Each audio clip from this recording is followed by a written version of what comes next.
All right. Hey, good morning, good afternoon, and good evening, everyone. And welcome to the Alexa Developer Office Hours on December 6th, 2022. My name is Karthik Ragubathy, and I'm a solutions architect with the APL team.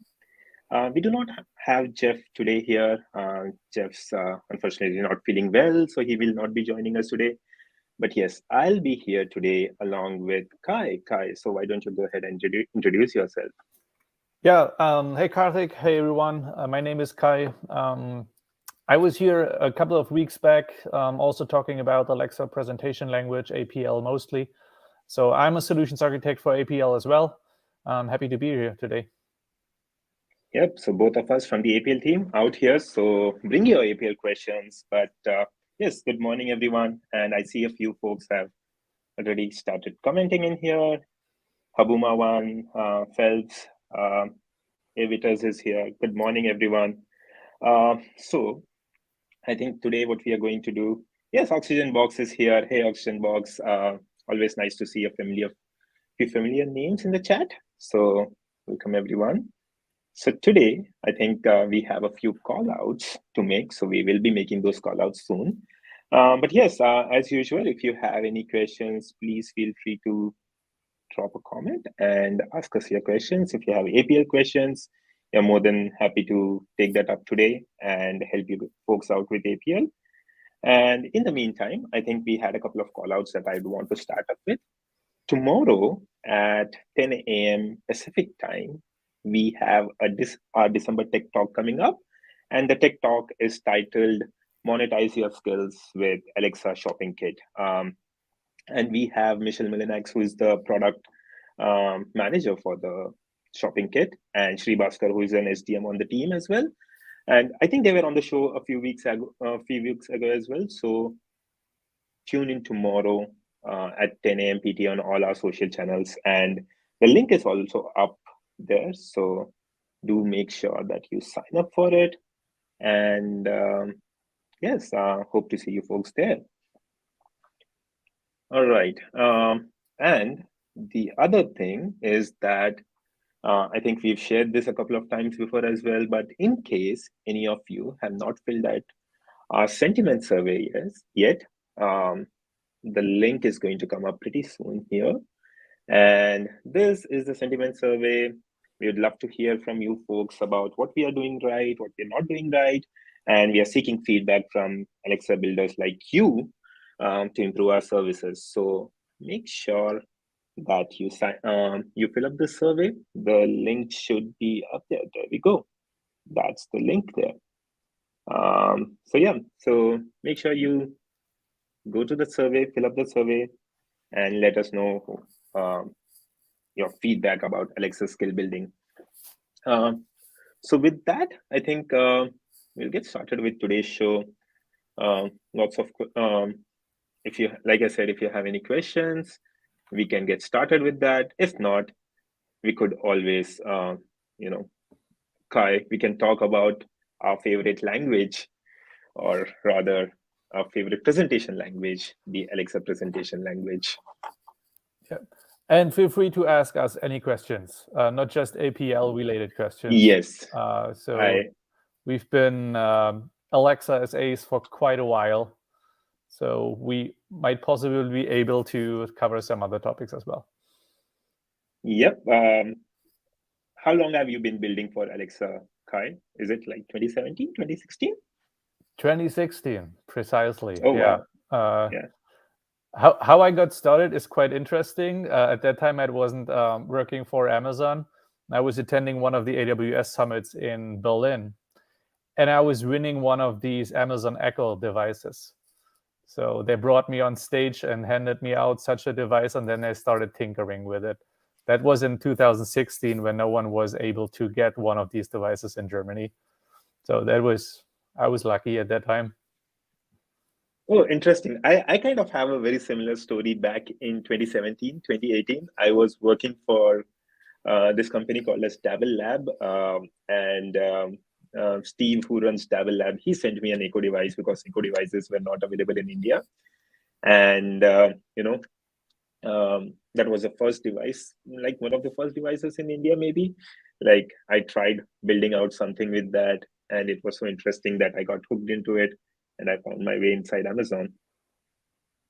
So yeah, I think a lot of people uh, I've seen, at least on the SA front, have started their journey like this. So yes, so like I mentioned, feel free to ask any questions related to skill building or anything related to Alexa. We'll try and answer as many as of them as we can. Yeah. Um, Otherwise, we ask you questions. So feel free to, yeah, I don't know, tell us how you started with Alexa, or maybe something more current. Last week we had the reInvent in Las Vegas. Maybe there are some exciting announcements that you want to talk about. I'm not familiar with all of it. Mostly I skimmed through it. I saw some interesting ones. So yeah, we're here for you. Just shoot your questions. yep. Uh, so just give me a minute. Okay. So I think I had a question though. I think okay. It looks like we've had a question come in. The question is something going on with invocations? My skill stopped working in production last week. Hmm. Uh, so Robot X5 says that is something going on with invocations. My skill stopped working in production last week. Uh, Interesting. Robot X5, are you able to replicate that issue with a Alexa device? Like, are you trying out your invocation name, or maybe you have a quick link that you can use to launch your skill? And what's the response that you get when that happens? Like, uh, just wanted to make sure it's not a Lambda issue. Sometimes it could be a Lambda issue where maybe the skill is working, but the Lambda is not able to, you know, pick up or is not available. And as a result, you're getting an error which says, sorry, the skill is not available right now. So what does stopped working mean? We'd like to know more about it, but there could be uh, way many different things going on here. Yeah. Uh, So I've not I'm seen anything of that nature. yeah. The short answer to the question, I'm not aware there are any ongoing issues with invocations. Like Karthik mentioned, there are a couple of things that you can do to troubleshoot. Sometimes it's speech recognition, sometimes it's natural language understanding. So there are multiple steps. The first thing we need to know is what happens, and here is something that we can work with. We have a ticket in, they're doing something, but we don't get much feedback. So what's happening actually when you use your invocation phrase? Does Alexa claim to not understand you? Is it leading into a different experience or to a different skill?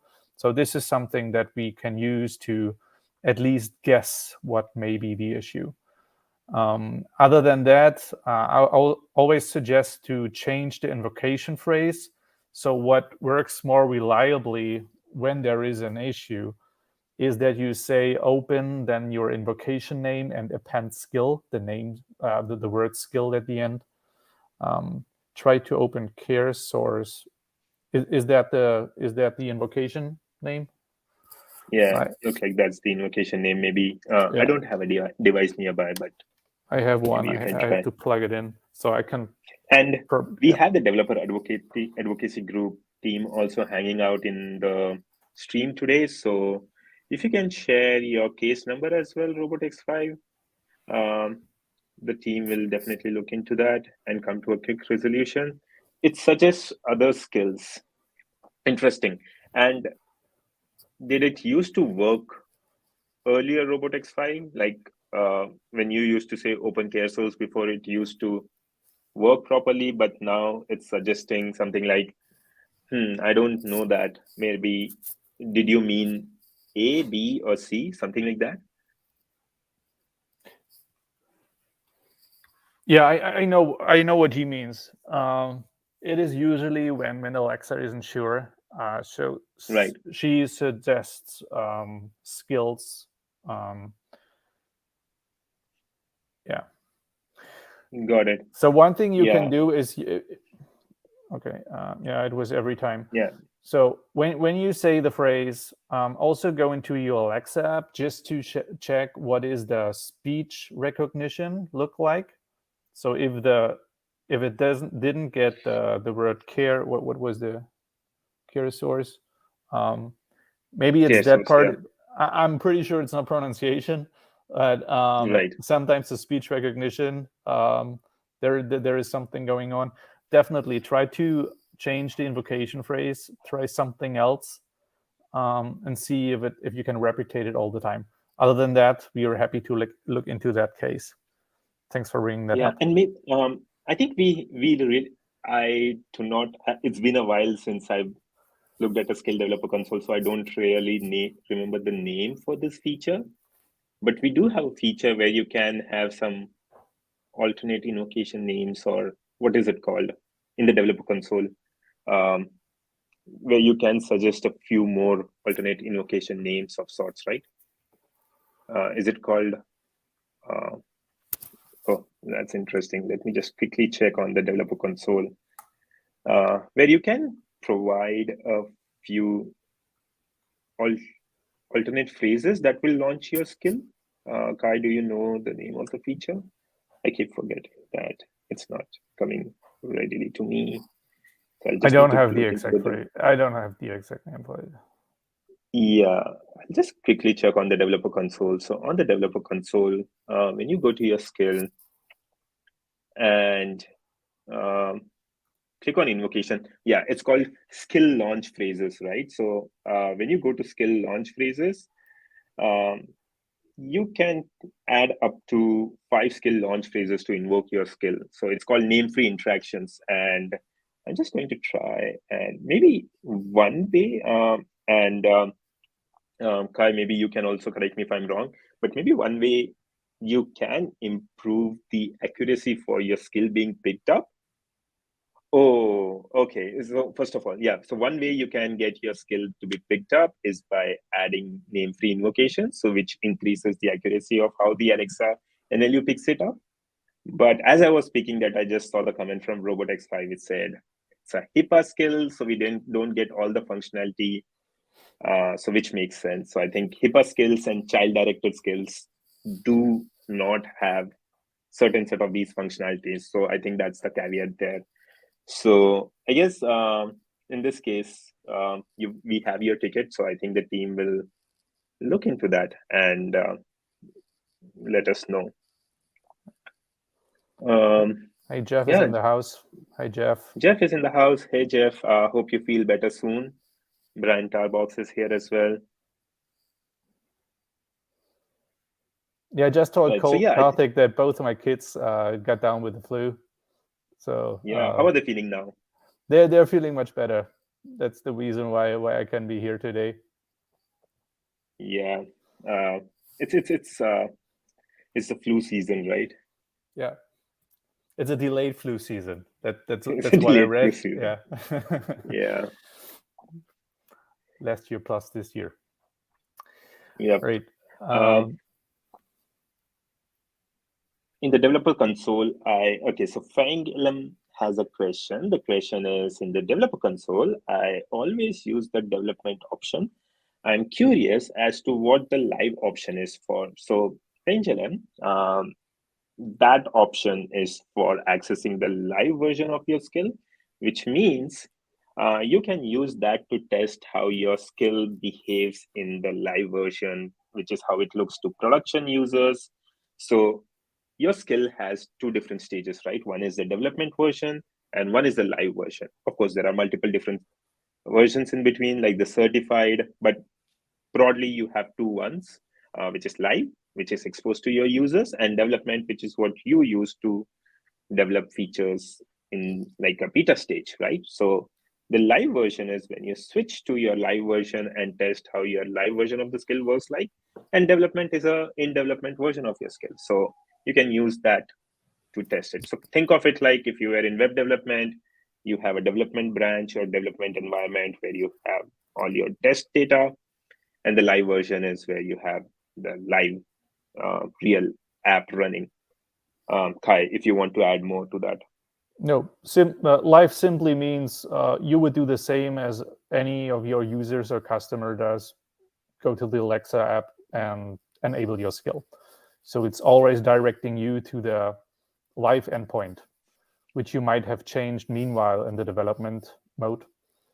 So that's making sure you're hitting the production. Yeah. Right. And looks like Brian's just gotten permission to add multimedia to his skill description, and he's excited to play with it. Um, Likewise, do let us know how it goes through. We've seen a few skills with multimedia. It just makes the skill pop up right when customers go to that onto the skill landing page, and it has all these visuals on how to use the skill. And it's always a good, uh, it's always a good way to attract customers to use your skill. Andy has a question. What would add mob for Alexa developers look like? So Alexa developers can turn on monetization. I'm not entirely sure what that means. Kai, do you know what AdMob is? I think it's a ad platform. It's somehow related to advertisement, I guess, like in skill ads or in app ads. Please correct me if I'm Yeah. wrong. This doesn't look like something that we launched recently or something, right?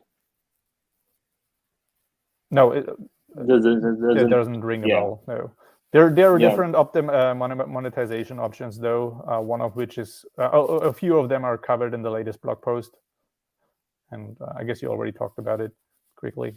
Yeah. So yeah. We've got an APL issue. So, and I think I know the issue that Andy is talking about. So, Andy's trying to use a name sequencer on a speak text command executed via an execute commands directive.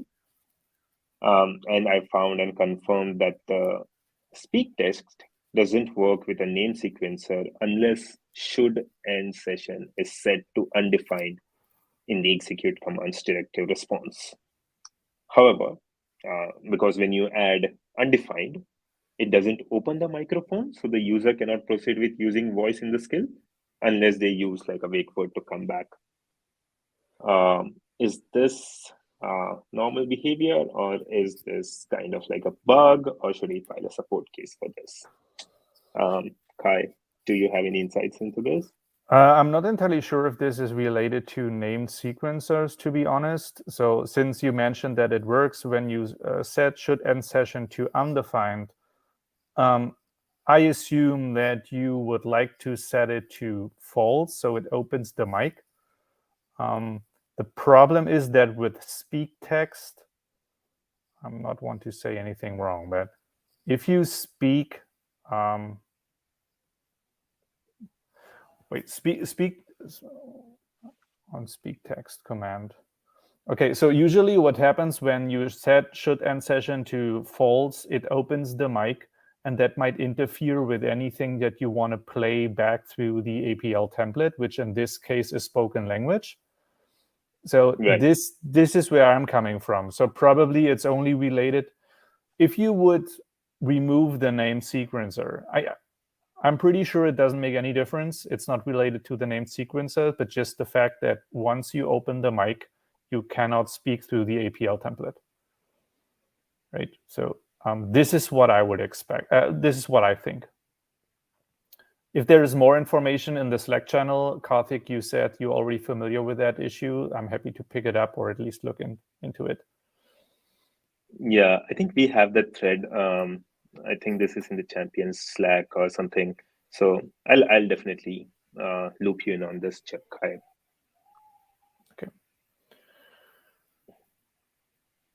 Got it. And I think Andy asks, can you control categories for example, pet food and products for Amazon shopping products? So it looks like Andy is working on a concept. Can you control categories, for example, pet food and products for Amazon shopping products? I kind of think that this is somewhat related to the Alexa shopping kit.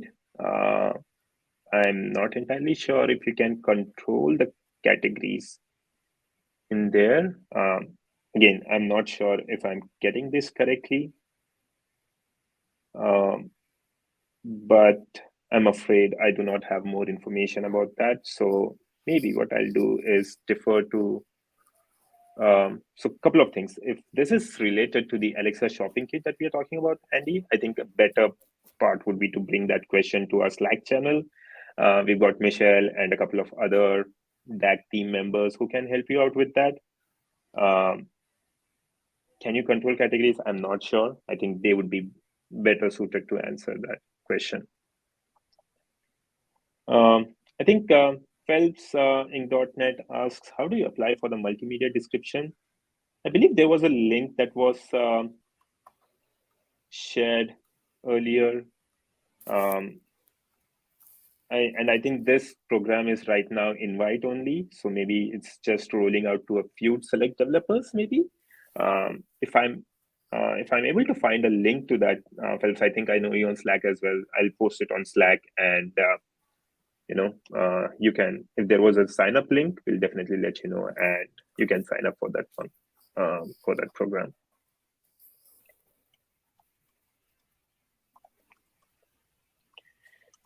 Yep.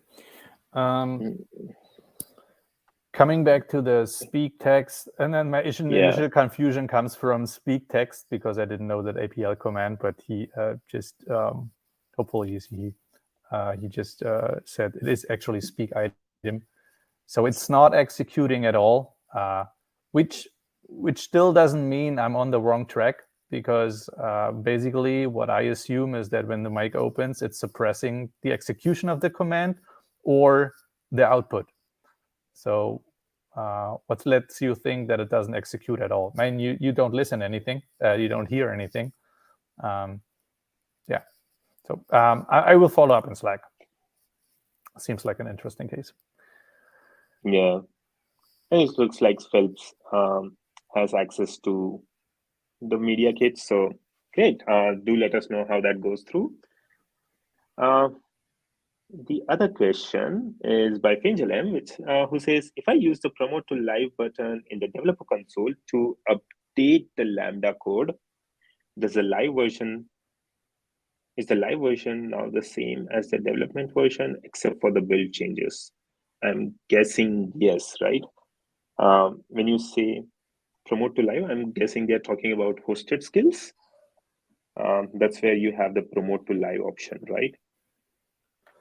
This effectively updates your Lambda function in the cloud, which points to your production. So you're like updating hot code. Yeah. What does except for build changes means? I think, I mean, okay, maybe the build changes as in your front end, your voice model is not updated. Right. Yeah. So I would think so. If you're talking about I'm not sure about whether this promote to live button is in the Alexa hosted environment. If it is, and if you are using promote to live there, my assumption is yes, that it would only push your backend code. Your build changes, which is your front end voice model, that does not get promoted to live.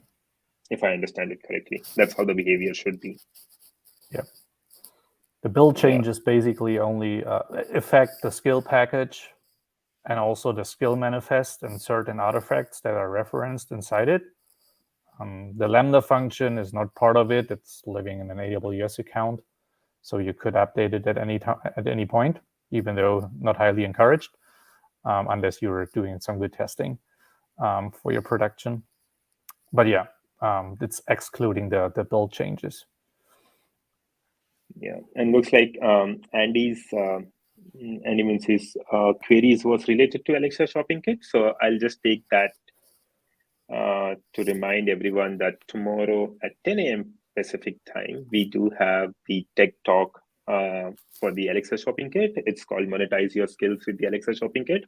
The links are just right now coming up, and you can sign up there. And Andy, I think Michelle and the team would be a better person to answer that question. So feel free to drop a comment in the Slack. And I think there's a Slack channel as well um, in the Slack community. There is a shopping skills kit Slack channel. So feel free to go in there and ask your question, and someone from the shopping kit team should be able to respond to your queries. For folks who are not aware of our Slack channel, I think that link will also come up pretty soon. It's alexa.design/Slack. Make sure you sign up to our Slack community. We've got a lot of folks from the Alexa product team, folks like me and Kai on the Slack community as well, and a lot of other developers as well. So it's a pretty cool place to hang out. So yes, there we go. That's that. Right. So, all right. So, by the way, on a different note, I think taking that as a segue, I think the last time I was on this channel, Alexa was about to go on the moon, and I think Artemis was scheduled and it got delayed and then finally scheduled and then it finally reached the moon. So we have another update from the Artemis mission. I think we shared a new video last week, and you will start seeing the links that's coming up there. So we shared a new video last week of actress and producer Tara G.P. Henson, making contact with Alexa up in space. So the experiment Tara G participated in, it tests an Alexa technology that astronauts in future can use on future flights. So you can watch the video on our YouTube channel. It's pretty cool. And for those at home or along with Alexa nearby, you can just say, Alexa, take me to the moon, and check that out. And follow along with us on the Artemis 1 mission. That's pretty interesting stuff, isn't it, Kai? Alexa going to the moon? Absolutely. I mean, it's exciting. I'm following it. Yeah. Yeah. On that note, so on Alexa in Space, we also in the next week on the same show, that is the Alexa Developer Office Hours, Jeff will be hosting Philip Lantin and Justin Nicholas.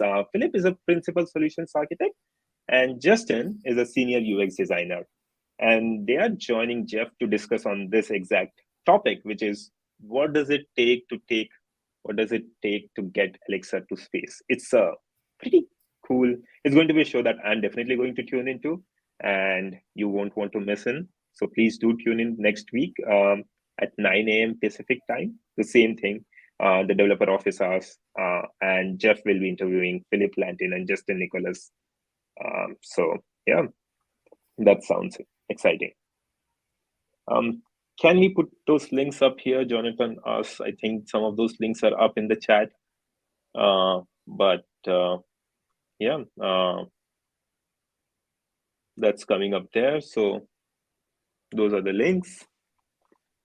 All right. Looks like there are no other questions, and the links are up in the chat as well.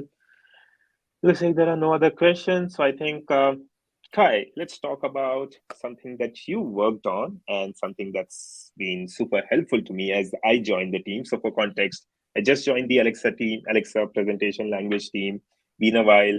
And one of the first things that I read through was Kai's huge document on best practices for Alexa presentation language developers, right? Kai, do you want to talk about the best practices for APL that you authored?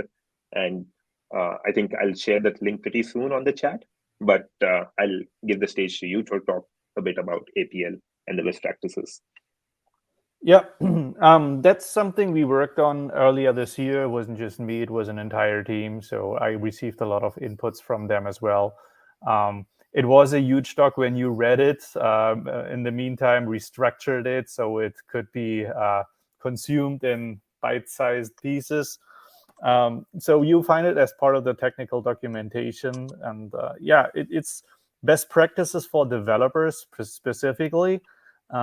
it's one thing to design a visual interface, but it's something else to translate this into APL template code and also take into consideration some of the important aspects that make up a great user experience, such as performance.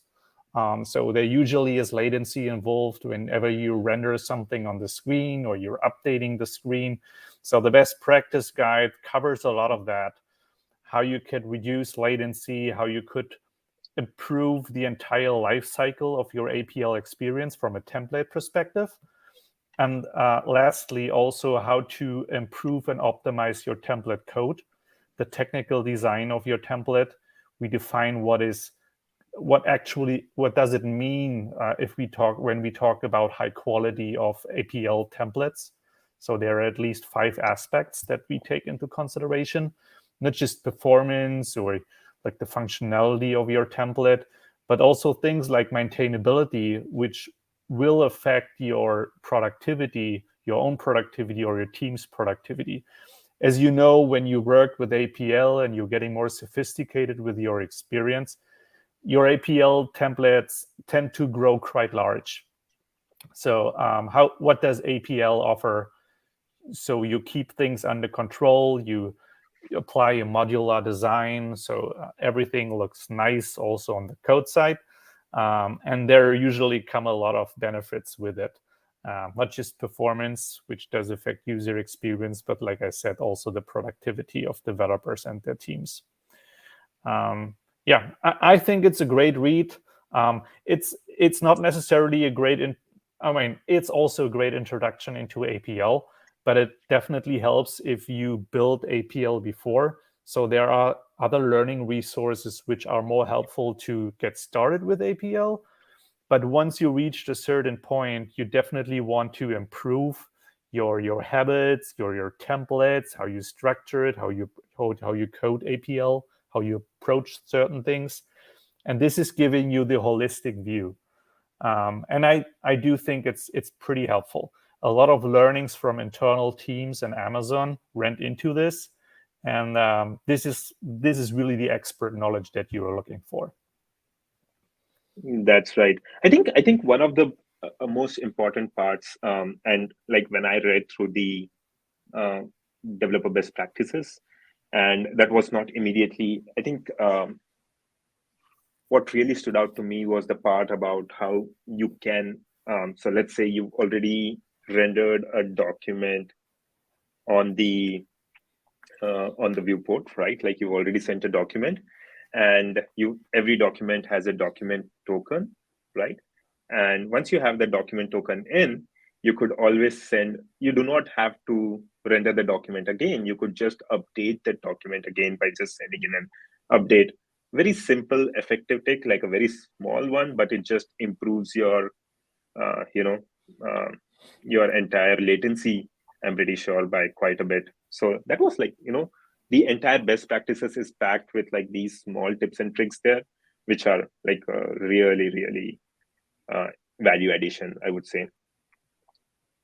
Yeah, and it's one of the best improvements that you could do, one of the best optimizations, is that we are reusing an already rendered screen on the device and just update some portions of it by using APL commands that you would send down to the device via an execute command directive, rather than rendering an entire new screen.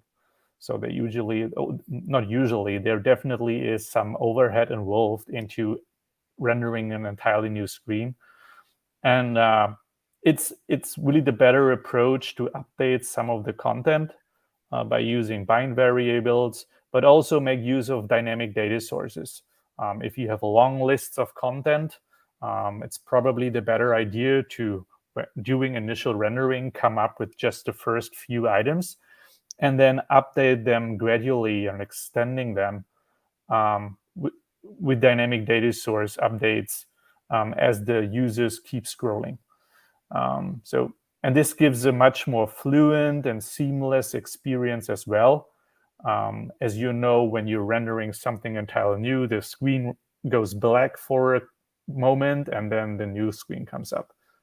That's not the case with with updating in a rendered screen. Right. Okay. Yeah. Looks like we did. I thought we had a question come in, but that's not a question. That looks like a spam. So we're just going to ignore that. All right. Yeah, if anyone, if someone's on the channel already read the best practices guide, feel free to ask your questions. Also leave feedback if something was missing that we should add. Definitely, there is a plan to extend the best practices guide as we keep learning as well. And, right. And yeah, I think apart from that, the other thing that we also launched was the Alexa accessibility guide as well. APL accessibility guide as well, which was about making sure that your visuals are accessible to all users, regardless of any, say, temporary, permanent, and situational disabilities. So that was also something that we launched at Alexa Live earlier this year. And I think the links are going to just come up in the chat pretty soon. So along with the best practices, also do keep in mind these accessibility practices, which make sure that your skill is catering to all kinds of users. Bas Wilf has a question, which is, do you have more detailed step-by-step guides with examples, if possible, to show every concepts about APL and Alexa conversation other than tech talks for a beginner? Yes, we do. So I believe there is, and I'm going to hunt for this link. So let me try and get this as soon as possible. But we do have it will be there in a minute. yeah. Oh, there we go. I think Kai's shared that. So we do have a step-by-step guide for adding APL to your Alexa skills. So we call it as a learning lab. So the current course is called Build Visually Rich Experiences Using APL. That link should be coming up pretty soon, Bas Wilf. And it's a step-by-step to what you just mentioned, adding APL. So assuming you have a skill which is voice only, doesn't use APL right now, or maybe uses APL, but you want to really up your game, this is the course to follow. It will give you a step-by-step walkthrough to add APL and walks you through all the APL concepts as well. So that's a good starting point, I would suggest.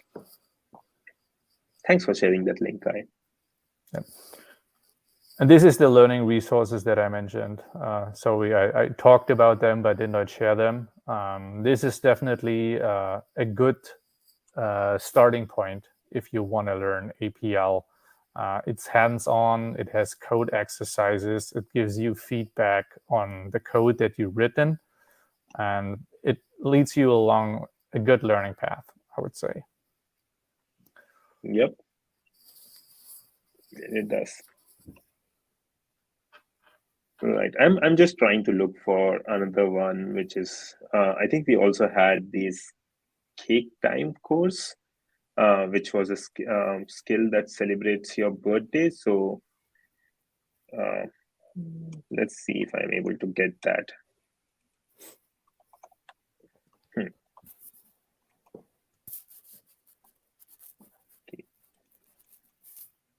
I'm just trying to get this link.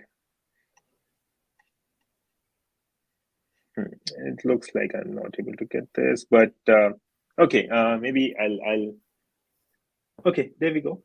It is up there on the screen as well. So there are certain resources at the end of this cake time course where you will get started with APL. So when you go to the close-up section, there are samples and feedbacks for adding APL as well. So if you want to see a full-blown skill using APL with an advanced APL document, those GitHub repositories have good APL documents in there. So that's something that you can keep in mind.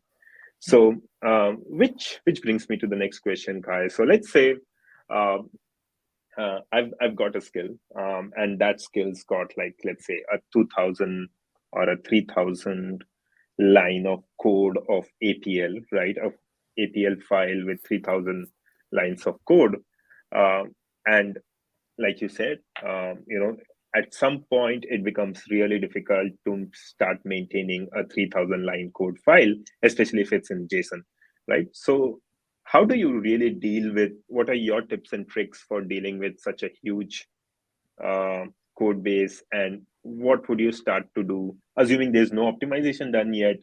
And what would you start to, like, where would you start to kind of start doing these optimizations? I know it's a very hypothetical question. I don't have the template right now in front of you, but how would you start to go about it? Yeah. Just so that people know how to get started. Let me start by saying that 3,000 line isn't bad. Neither is Yeah. 10,000 lines. It really Right. depends on what you build. And Yeah. generally, when someone approaches me with 3,000 lines and he or she thinks it's too much, then we start looking for redundancy within the template. Things that could be done more efficiently by reusing artifacts. And in Right. APL, you can define layouts, you can externalize property definitions by using styles. You could externalize property values that you are reusing by using APL resources. And also, you can break up your entire template and import them as APL packages. So that would instantly reduce the code lines that you would find within one template. And having these things structured in a modular fashion already helps a lot in terms of readability and maintainability of your APL templates. So this is generally what hurts the most. If you think 3,000 lines is too much, you want to have it more concise. Like I said, you remove redundancies or resolve redundancy. But this is not just APL specific. I mean, this is generally, you would think the Generally. same about Node.js code. If you have skill code and it seems to be too much, you start thinking about optimization, code optimizations. And APL gives you the tools to do that, as well as Node.js and other languages give you the tool to do that. I would also like to mention some of the Alexa responsive layouts and templates that we offer in the Alexa layouts package. So whenever possible, use them, because they already they pre-built and the most common visual components that you would need to compose your screen. That's something that you could use right out the bat. That is Right. not something that you would need to build on your own. That's a huge saving in code lines. And something I also saw for some people, JSON is way too, what should I say, expressive. You could even try to abstract and build your own wrappers. Right. And you have a Yeah. more concise format or way to express APL, and then it would just convert it for you in JSON. It's not Yeah. something that we offer as of today, but you could easily build that with Node.js, I would say. Yeah. Just something I else think I as think JSON. Yeah. Yeah, I think I've seen a few examples of a few folks doing that, like having their own say Node.js functions and just like Th- using that to generate JSON for them, which Yeah. is pretty cool if you think about it. Yeah. There is an open source library on GitHub. Um, it, it's even coming from us, which offers using React as a way to express APL, and it's converting it to JSON. Got it. Got it. Right. I think we are not seeing any more questions come in, so maybe everyone is clear about how to build Alexa skills, and there are no questions this week. In which case, I think we can keep talking about APL best practices. Kai, do you mind talking about it? Yep. I Or keep an eye on the chat just in case questions come in, but yeah, let's do. yeah, yeah. Okay, so I think one of the things about, okay, so we've talked a bit about maintainability, which is like reduce redundancy.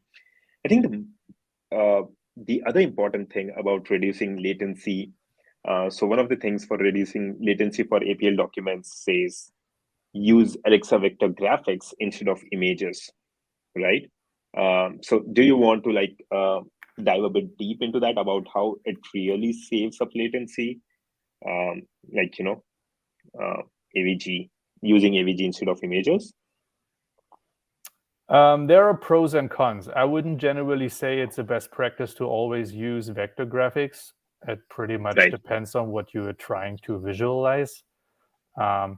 If you have like a real image, like a photo of a person, you would never want to render this using a vector Using graphic.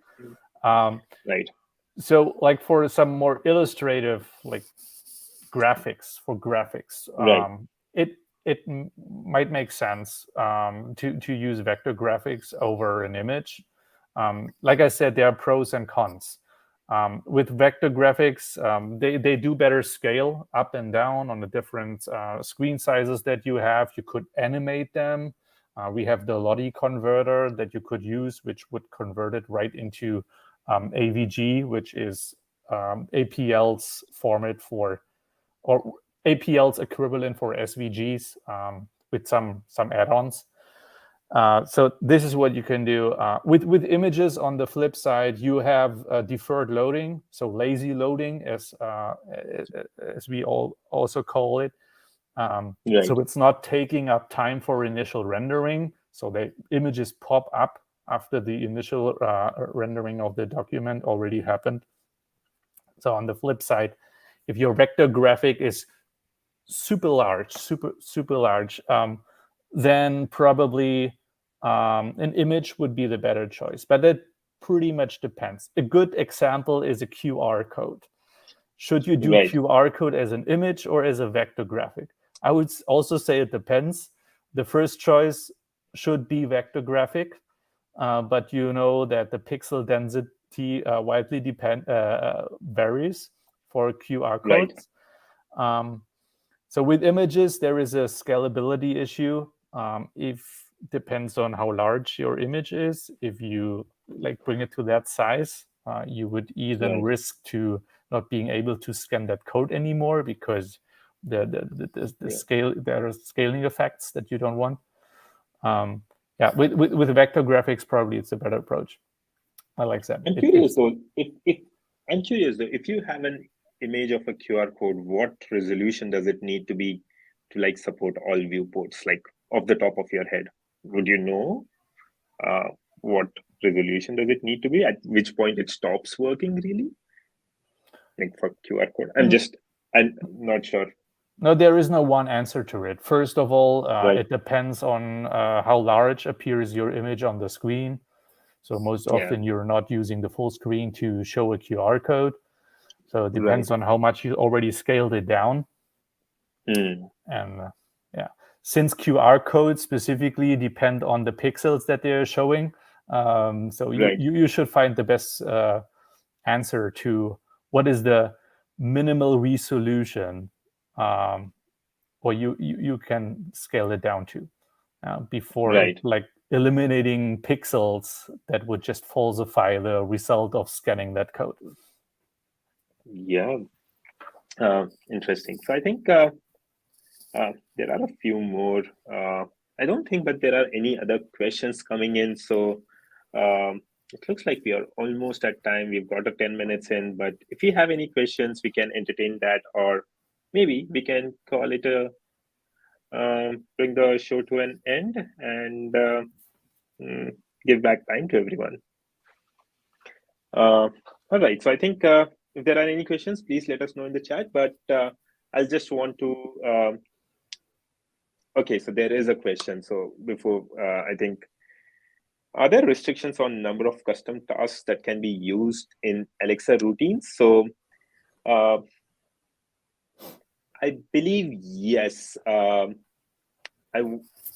think Bas Wilf, are you referring to the custom tasks feature that was just recently launched, where a skill could where a skill could create their own Alexa routines. If that's the topic that you're talking about, I believe there was a restriction on how many custom tasks it could set up. I do not have an answer on how much it is because it's been a while since I looked at that SDK, that documentation. But I believe that there is a restriction on that. Again, I'm sorry, I do not have the answer on top of my head. But if you're referring to that feature, yes, I think there is a restriction on the number of custom tasks that can be used in Alexa routine when invoked through a skill. Yeah, that's the one. I'm not sure. Kai, does that ring a bell to you? Do you know how much restrictions do those custom tasks have? It's not on top of my head. Either it's part of the technical documentation, where, I mean, I would assume that, are we actually talking about custom tasks that your skill can hold that you could add to your manifest, or is it more like referring to Alexa routine kit when you're composing these routines? I think the custom tasks that can be added on the Alexa routines, I think your skill could have a few custom tasks, right? I think there's no restrictions on that one. But how much does a routine really support? And I'm guessing it would only support one custom task, right? With different values to that custom task. Like that's what I'm hoping that it would work that way.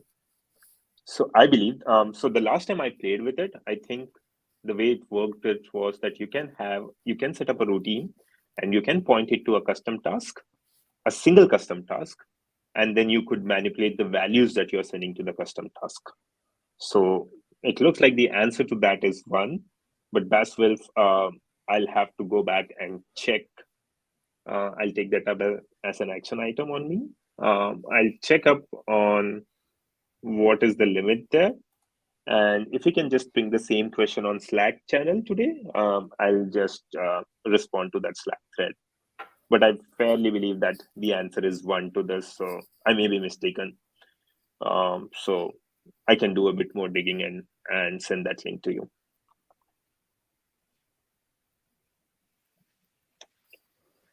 All right, so I think hopefully that's it. I guess with that, I think we'll end the show a bit quick today then. Just want to make sure that we have all our callouts there. 4 callouts. The first one, 10 a.m. Pacific time tomorrow. Don't forget to tune into our tech talk, which is monetizing your skills with the Alexa shopping kit. It's being hosted by Michelle and Srivaskar, who were on the show a few weeks ago. So make sure you sign up tomorrow. Links are up there, coming up right now. And please do fill up the sentiment survey. That sentiment survey helps us inform our feature roadmap, lets us know what we are doing right, what we are not doing right. So do fill up the survey. Your feedback is really important to us.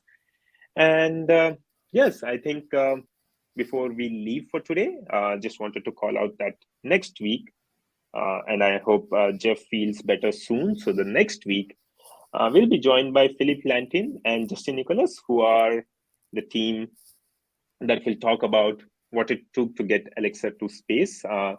So it's going to be a show that you won't want to miss. I'm going to be definitely tuning in, so make sure you tune into that. I think Fengelem says that I know that as an Alexa routine can add only one skill as an action, which is correct.